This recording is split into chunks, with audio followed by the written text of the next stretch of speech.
사도신경으로 신앙 고백 드림으로 새벽 예배 시작합니다.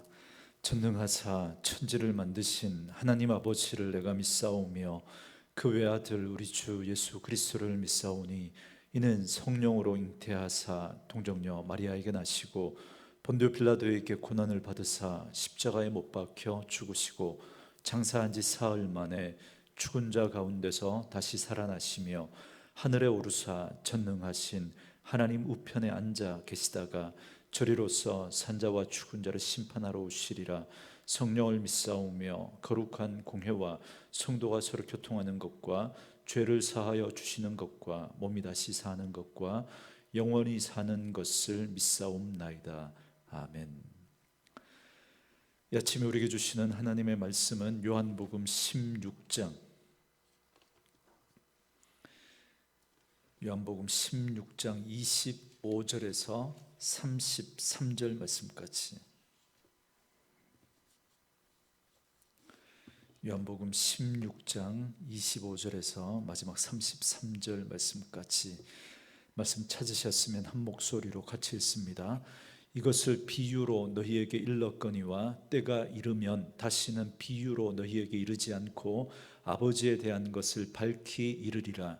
그날에 너희가 내 이름으로 구할 것이요 내가 너희를 위하여 아버지께 구하겠다 하는 말이 아니니 이는 너희가 나를 사랑하고 또 내가 하나님께로부터 온 줄을 믿었으므로 아버지께서 친히 너희를 사랑하심이라. 내가 아버지께서 나와 세상에 아버지에게서 나와 세상에 왔고 다시 세상을 떠나 아버지께로 가노라 하시니, 제자들이 말하되 지금은 밝히 말씀하시고 아무 비유도 하지 아니하시니 우리가 지금에야 주께서 모든 것을 아시고 또 사람의 물음을 기다리시지 않은 줄 아나이다. 이로써 하나님께로부터 나오심을 우리가 믿사옵나이다. 예수께서 대답하시되 이제는 너희가 믿느냐? 보라, 너희가 다 각각 제 곳으로 흩어지고 나를 혼자 둘 때가 오나니 벌써 왔도다. 그러나 내가 혼자 있는 것이 아니라 아버지께서 나와 함께 계시느니라. 이것을 너희에게 이르는 것은 너희로 내 안에서 평안을 누리게 하려 함이라. 세상에서는 너희가 환난을 당하나 담대하라. 내가 세상을 이기었노라. 아멘. 오늘은 함께 읽으신 요한복음 16장 25절에서 33절 말씀을 중심으로 내가 세상을 이기었노라 라는 제목의 말씀으로 잠시 은혜를 나누겠습니다.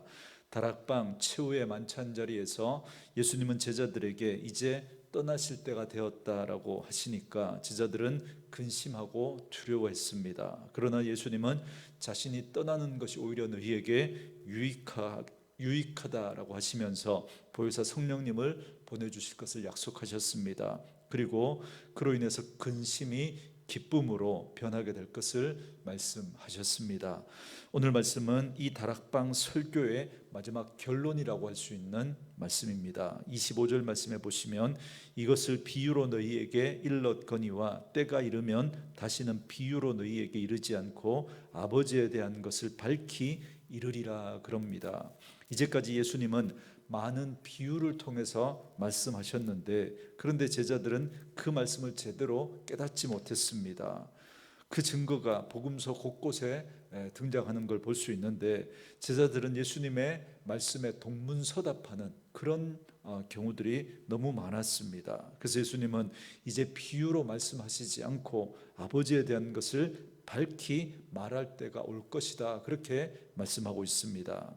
지금까지 예수님은 제자들에게 비유로 말씀하셨습니다. 왜냐하면 제자들이 아직도 깨달을 수 없었기 때문에, 비유로 말씀하시지 않으면 오히려 더 큰 오해를 불러일으키곤 했기 때문에 그렇습니다. 그러나 이제 십자가와 부활 사건 이후에 오순절 성령님이 강림하시고 나면 제자들은 이제 모든 것을 깨달을 수 있게 될 것입니다. 그때는 성령께서 모든 것을 밝히 깨닫게 하실 것이기 때문에 지금 예수님께서는 그 사실을 염두에 두고 이 말씀을 하고 계신 겁니다. 그리고 주님은 이어서 이미 여러 차례 언급하셨던 것처럼 기도에 대해서 여러 차례 언급하셨던 그 기도에 대해서 또 제자들이 오해하지 않도록 한 가지 주의를 주고 계십니다. 26절 말씀에 그날에 너희가 내 이름으로 구할 것이요 내가 너희를 위하여 아버지께 구하겠다 하는 말이 아니니 그럽니다. 여러분, 예수님은 앞서 24절에서 말씀하신 내 이름으로 기도한다라고 하는 이 말씀의 뜻이 내가 너희를 위하여 아버지께 대신 구해주겠다라고 하는 이 뜻이 아니라는 걸 지금 분명히 말씀하고 있습니다. 우리가 자격으로만 따진다면 우리는 스스로 하나님 앞에 나아갈 수도 없고 하나님 앞에 설 수 없는 존재이지만, 그래서 예수님의 이름으로 우리가 기도해야 하지만, 그러나 그렇다고 해서 예수님의 이름으로 기도한다라고 하는 것이 예수님께서 우리 기도를 대신 예수님이 해주신다, 그 말은 아니라는 겁니다. 우리는 이제 예수님의 이름을 의지해서 하나님 앞에 직접 나아가 그 하나님 앞에 직접 기도할 수 있게 되었습니다. 가톨릭처럼 예수님으로는 부족해서 마리아를 통해서 마리아에게 부탁하거나 아니면 성인들에게 부탁하거나 혹은 신부님에게 부탁해서 그분이 하나님께 대신 기도를 해주는 그런 게 아니라고 오늘 예수님이 분명히 우리에게 말씀해 주고 있습니다. 내가 너희 대신 내가 기도해 줄게 이렇게 말씀하시지 않습니다. 그 근거가 여러분 27절입니다. 이는 너희가 나를 사랑하고 또 내가 하나님께로부터 온 줄을 믿었으므로 아버지께서 친히 너희를 사랑하심이라 그럽니다. 이제 우리는 주님을 사랑하고 주님을 믿는 믿음으로 말미암아 하나님께서 우리를 친히 사랑하신다라고 말씀하십니다. 여러분, 이 일이 예수님을 통해서 이루어진 겁니다. 다시 말씀드리면 이제 우리는 예수님으로 말미암아 하나님의 사랑을 입게 되었고, 그래서 이제는 하나님 앞에 직접 나아가서 그렇게 하나님과 사랑의 관계로 그렇게 우리의 관계가 회복되었다는 겁니다. 그래서 하나님 앞에 직접 기도할 수 있게 되었다는 거죠. 그래서 예수님은 이제 자신은 이제 제자들을 떠나지만, 그러나 그 제자들이 하나님의 사랑에 대한 확신을 가지고 이제 하나님께 직접 나아가서 기도하면서 능히 모든 일을 감당할 수 있게 되었음을 지금 예수님께서 말씀하고 계시는 겁니다. 그래서 예수님은 이 일을 위해서 이 땅에 오셨고 이 사명을 마칠 때가 이제 되었다라는 걸 말씀하고 계십니다. 그래서 28절 말씀에 내가 아버지에게서 나와 세상에서 왔고 다시 세상을 떠나 아버지께로 가노라, 그렇게 말씀하고 계신 겁니다. 여러분, 믿음은 사실을 전제합니다. 우리가 믿는다고 하는데 도대체 뭘 믿느냐고 물어보면 제대로 대답하지 못하는 분들이 의외로 많습니다.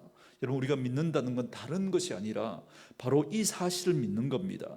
하나님과 원수되었던 우리를 예수님이 하나님께로부터 오셔서 이 십자가와 부활을 통해서 하나님과의 그 원수되었던 우리의 관계를 화목하게 회복시켜 주셨습니다. 그래서 우리는 하나님 앞에 나아갈 수 없는, 하나님 앞에 설 수 없는 그런 죄인들이었는데 이제 우리는 친히 하나님의 사랑을 입고 하나님 앞에 친히 나아가 하나님 앞에 직접 기도할 수 있는 그런 존재로 예수님께서 우리를 그렇게 회복시켜 주셨다는 겁니다. 그래서 우리는 하나님의 그 사랑 안에 거할 수 있는 그런 관계로 예수님께서 우리를 회복시켜 주신 거예요.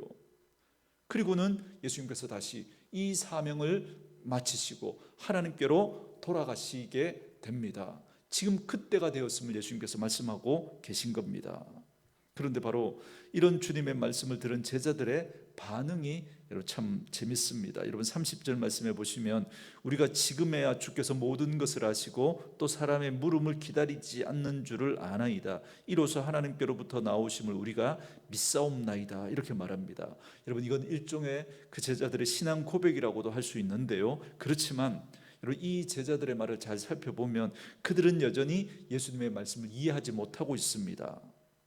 아직 예수님은 비유로 말씀하실 때입니다. 아직은 비유로 말씀하시지 않고 직접 말씀하실 때는 언제냐면 예수님께서 십자가에서 죽으시고 부활하시고 난 다음에 승천하시고 오순절 성령 강림 사건 이후를 말합니다. 그런데 29절에 보면 제자들은 지금 그때라고, 지금 예수님이 말씀하신 밝히 말씀하실 때가 지금 그때라고, 그래서 우리가 아는 것처럼 다 아는 것처럼 지금 아는 척을 하고 있는 겁니다. 제자들은 늘 이런 식이었습니다. 그러나 30절에서 그들이 한 말은 틀린 말은 아닙니다. 그들이 지금 이해하지도 못하고 말은 했지만 그렇다고 틀린 말은 아니죠. 옳은 말입니다. 제자들이 아는 척을 했던 그 말씀처럼 예수님이 전지하신 하나님이신 것과 하나님께로부터 오셨다라고 하는 이 말은 틀림없는 사실입니다. 그들은 종종 정답을 말하곤 했습니다. 그러나 그 정답을 말했다고 해서 그들이 그 말의 의미를 정확하게 다 이해했다는 건 아닙니다. 여러분, 베드로는 가이사랴 빌립보에서 주는 그리스도시요 살아계신 하나님의 아들이십니다라고 그렇게 고백을, 정답을 말했지만 그 말의 참 뜻을 제대로 알지는 못했습니다. 나사로의 무덤에서 마르다 역시도 예수님이 나는 부활이요 생명이니 나를 믿는 자는 죽어도 살겠고 무릇 살아서 나를 믿는 자는 영원히 죽지 않을 것이다 말씀하셨을 때, 그때 마르다도 믿는다고 그렇게 고백은 했지만 여러분, 그녀 역시도 그 말의 의미를 전혀 몰랐습니다. 그들은 정답은 맞췄지만 그 정답이 의미하는 바는 전혀 알지 못했던 겁니다. 왜 그러느냐면, 만약에 그들이 정말 그들의 그 고백을 정확하게 이해하고 알고 그 고백을 했다면 그 고백대로 예수님께서 그 십자가에서 죽으실 때 그때 그들은 도망치면 안 됐던 거죠. 정말 그 말을 이해했다면 예수님께서 그 죽음의 그 십자가의 길을 가는 걸 그들은 이해했어야 됩니다. 그런데 그들은 주님께서 그 십자가의 길을 걸어가실 때 이건 우리가 기다리던 메시아의 모습이 아니라고 생각했고 실망했고 돌아섰고 뿔뿔이 다 도망치고 흩어져 버렸습니다. 물론 제자들이 지금 주님을 믿고 주님을 사랑하고 그 주님을 따르는 것이 거짓이라는 건 아닙니다. 진심이죠. 그렇지 않고서야 어떻게 그들이 모든 것을 다 버려두고 3년이나 그렇게 예수님을 따를 수 있었겠습니까? 그렇지만 아직까지 그들의 믿음은 참 믿음이라고 말하기에는 부족합니다. 온전한 믿음이라고 말하기에는 부족합니다. 왜냐하면 여러분, 믿음은, 영생은 곧 유일하신 참 하나님과 그가 보내신 자 예수 그리스도를 아는 것이 여러분 믿음이고 그것이 영생인데, 아직 제자들에게는 그만한 믿음은 없었던 거예요. 온전한 믿음은 아직 그렇게 아니었던 거죠. 그래서 여러분, 그들이 그 복음의 진리, 그 구원의 참 진리를 아직 제대로 알지 못했기 때문에 그들은 그들의 생각과 맞지 않은 그런 예수님께서 그 십자가의 길을 걸어갈 때 그들은 도망가고 말았던 겁니다. 그러나 성령님이 오시면 그때 비로소 그들이 온전한 믿음을 갖게 될 것입니다. 예수님이 왜 그 십자가의 길을 걸어가야 하셨는지 그들은 비로소 깨닫게 되는 것이죠. 이런 제자들의 연약한 믿음을 잘 알고 계셨던 예수님은 이제 십자가를 지시기 전에 마지막 말씀으로 그 제자들을 격려하고 계십니다. 33절 말씀에 이것을 너희에게 이르는 것은 너희로 내 안에서 평안을 누리게 하려 함이라. 세상에서는 너희가 환난을 당하나 담대하라. 내가 세상을 이기었노라. 이렇게 말씀하시죠. 제자들은 그렇게 큰 소리를 쳤지만 다 주님을 버리고 도망갈 것입니다.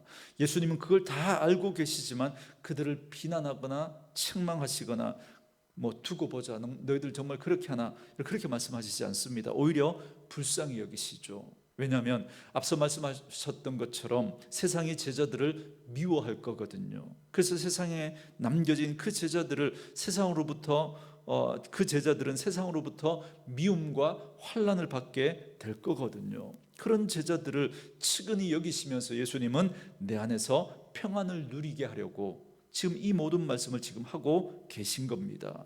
결국에는 주님이 세상을 이겼다라고 이렇게 결론적으로 말씀을 하십니다. 여러분, 이 말씀이 여러분 이해되십니까? 여러분, 지금까지 예수님의 말씀을 한번 잘 생각해 보십시오.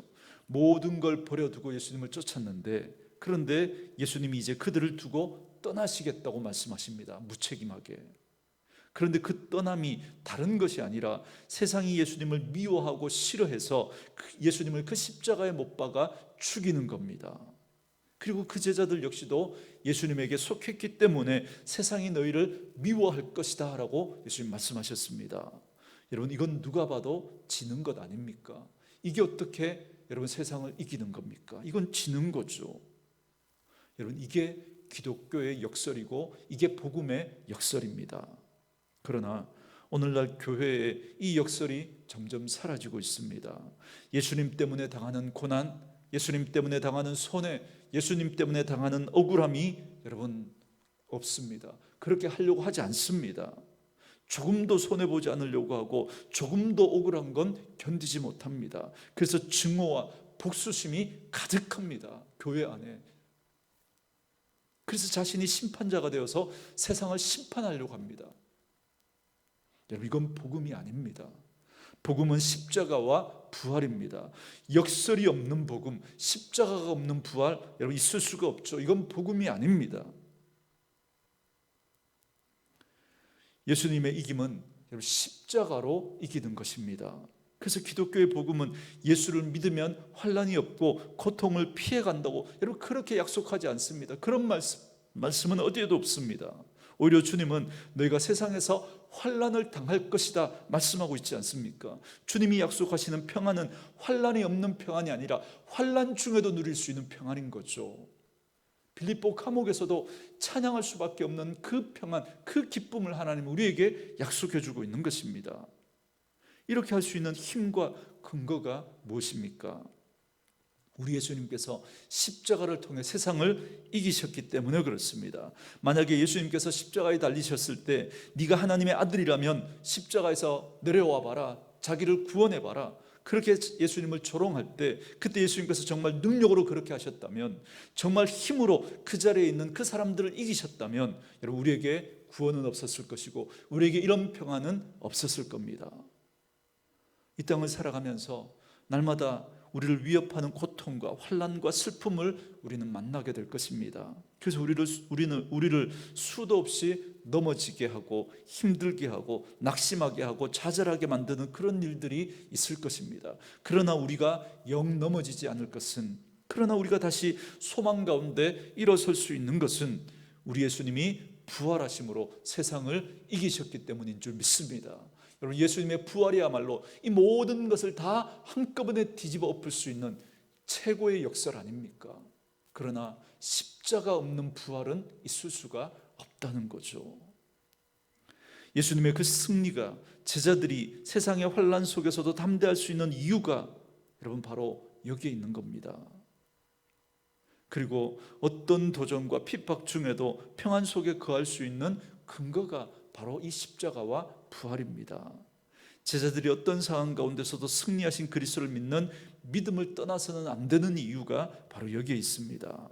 오늘 우리가 지켜야 할 자리도 여러분 다르지 않습니다. 오직 세상을 이기고 승리하신 그리스도를 믿는 믿음입니다. 여러분, 믿음을 신념으로 착각하지 말라고 늘 말씀드리죠. 내가 되고 싶고 내가 바라고 싶고 그걸 믿는 믿음이 믿음이 아닌 거예요. 우리의 믿음의 정확한 사실, 내용은 십자가와 부활입니다. 사랑하는 성도 여러분, 주님은 나에게 환난을 당하지만 그때마다 담대하라고 말씀하십니다.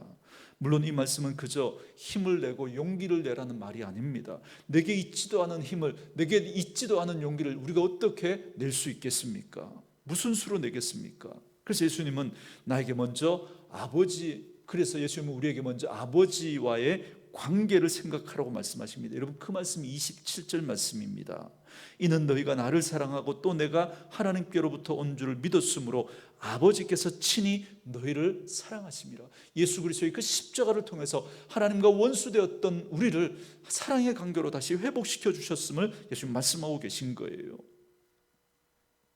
그래서 아버지가 되신 하나님의 전능하심과 그의 한없는 그 사랑을 생각하라고 말씀하십니다. 그때 비로소 우리는 담대할 수 있습니다. 아버지의 사랑을 믿는 믿음이 있다면 우리는 결코 두려움이나 근심의 그 그늘에서 울고만 있지 않을 것입니다. 여러분, 사랑은 모든 두려움을 여러분 이겨낼 수 있는 거거든요. 아버지의 사랑 안에 있는 우리를 발견하게 될 때 우리는 이미 담대해져 있을 것입니다. 하나님 아버지의 사랑이 우리를 지키고 계시기 때문에 그렇습니다. 그 안에서 우리는 평안을 비로소 누릴 수 있게 되는 것입니다. 저는 말씀으로 이 하루를 시작하는 저와 여러분에게 이 은혜가 있기를 주님의 이름으로 축원합니다. 오늘 주신 말씀을 묵상하면서 이 찬양 함께 들으시고 기도한 시간 갖도록 하겠습니다.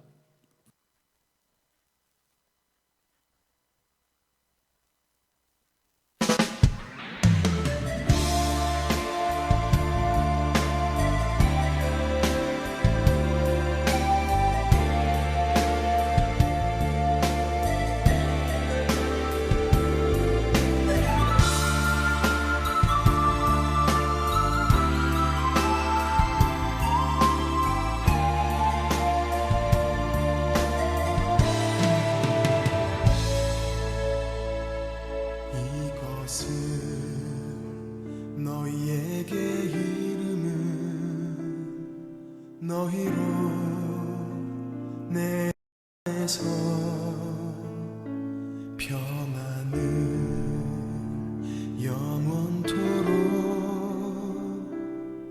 누리게 하려